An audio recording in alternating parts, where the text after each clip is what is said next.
with free agency that we have now, you can see a player go maybe in 5 years, they'll play for 4 different teams. Right. And, that didn't happen a lot when I first started.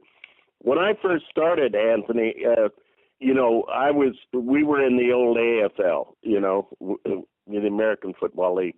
And, it was only in the last 2 years, 63 and 64, that we really kind of went to war with the NFL and competed for players at a high level. And then it was back to almost recruiting like college, because you had to go out and sell yourself to them. And so I fell into that. I did a ton of that for Coach Gilman when we were at war. But I found that coaching pros was really, it wasn't much different than coaching college kids or I would imagine high school. You get what you demand. If you demand a top performance, that's what you get. If you let guys slough by and not not be dedicated, that's what you get. So you have to be firm but friendly with the pros. You're really involved in their lives. Yeah, and I guess also that the fact is that you may have a guy for an extended amount of time. You have to make sure that you do build that working relationship. Right, and it has to be one where just because we've been together a while, he has to know that he can't take advantage of you as a coach. Yeah. Definitely. That he's not going to be able to slide by where other guys may be working harder. Right, yeah. And, I mean, with you talking about the AFL NFL rivalry, was there a difference in how the two leagues viewed each other? Oh yeah, I think the NFL viewed us as a nuisance, right? And felt that we were going to go away, and we weren't. I mean, we were there for the long haul, and once we started signing players, then it became evident to them that the merger was the best thing for everybody. Right. And I guess, like you say, that competition for players then coming out of college who are going to look at like, well, where do I want to go? The history. Yeah, they had their choice. They could go with either league. Right.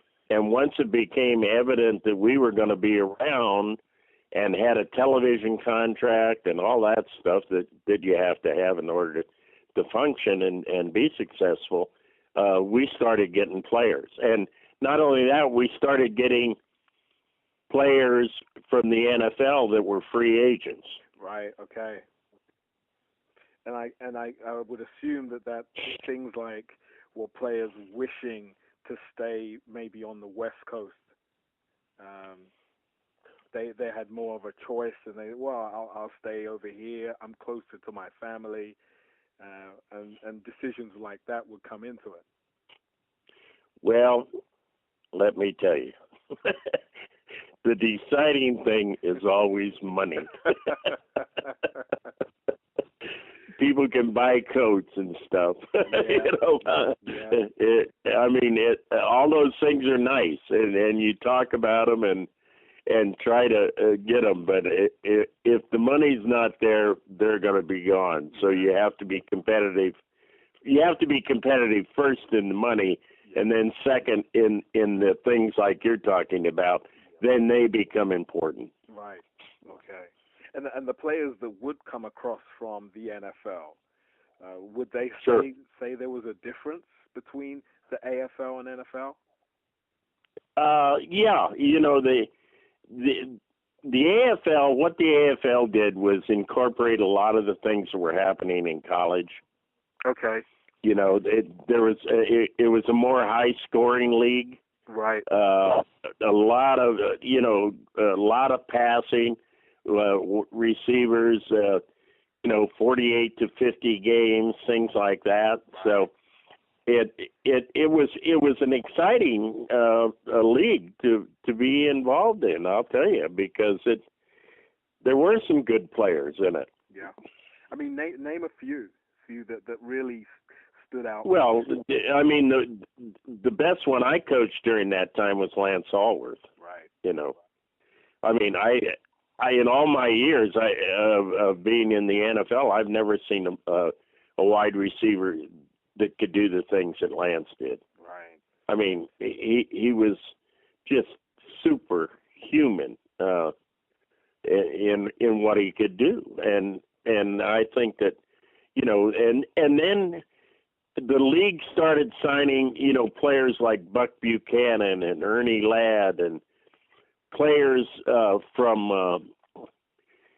very successful black colleges that kind of the NFL had stayed away from. And we started getting those guys signed, and they started having a tremendous impact on the way professional football was played. Okay. And, that made a big difference, too. Right.